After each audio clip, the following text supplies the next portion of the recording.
यहाँ पे जो महाभारत के जो 18 अध्याय हैं और 4 वेद इसी स्थान पे लिखा गया था।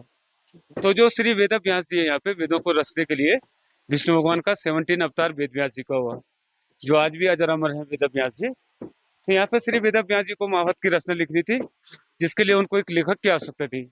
तो यहाँ पे वेद व्यास जी ब्रह्मा जी का आह्वान करते हैं और उनसे कहते हैं कि मैं समाज कल्याण के लिए महाभारत ग्रंथ को लिखने जा रहा हूँ, जिसके लिए मुझे एक लेखक की आवश्यकता है।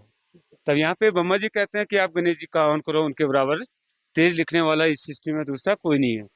तब यहाँ पे श्री वेद व्यास जी गणेश जी का आह्वान करते हैं और उनसे महाभारत ग्रंथ लिखने को कहते हैं। तो सर ऊपर से वेद व्यास जी मन ही मन के अंदर से सोचते गए हो और यहाँ बैठकर गणेश जी दिखते गए। वहाँ सोचते हाँ जी जी। तो जब वेद व्यास जी बोल रहे थे और गणेश जी लिख रहे थे, तो सरस्वती इतनी तीव्र गति से बहने लग गई जिसके शोर के कारण वेद व्यास जी को बोलने में और गणेश जी को लिखने में बाधाएं उत्पन्न होगी। तो यहाँ पे वेद व्यास जी सरस्वती माता से विनती करते हैं कि अपने वेग को थोड़ा सा कम कर दो। तो सरस्वती माता कहती है कि मैं अपने वेग को कैसे शांत कर सकती हूँ। तो लाख बार समझाते हैं, वेद व्यास जी सरस्वती माँ को नहीं मानती है। अंत में वेद व्यास जी यहीं पे श्रापित कर देते हैं, कहते हैं कि यहाँ से आगे तेरा नाम नहीं आएगा और आधा जल है जो तो यहीं से अदृश्य हो जाएगा।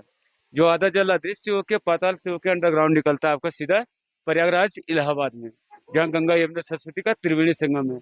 लेकिन प्रयागराज में भी गुप्त रूप में है सरस्वती, और यहाँ पे स्टार्टिंग पॉइंट से केवल 300 मीटर में सरस्वती के दर्शन मिलते हैं। आधा जल सरस्वती का स्टार्टिंग पॉइंट के अंदर से ही पाताल से होकर निकलती है आपका सीधा प्रयागराज, और आधा जल सरस्वती का स्टार्टिंग पॉइंट से 300 मीटर चल के यहाँ पे अलकनंदा रिवर में मिलकर अस्तित्व खत्म हो जाता है, जो केशव प्रयाग के नाम से जाना जाता है यहाँ पे।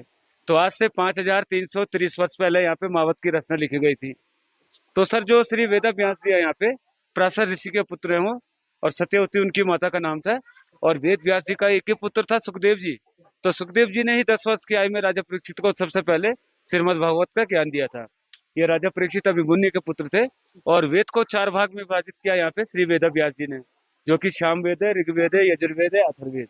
ये 4 वेदों का विभाजन भी वेद व्यास जी ने इसी स्थान पे बैठकर किया था। तो मतलब कुल 14 डेज लगे थे पूरा महाभारत कंप्लीट होने में, 14 दिन।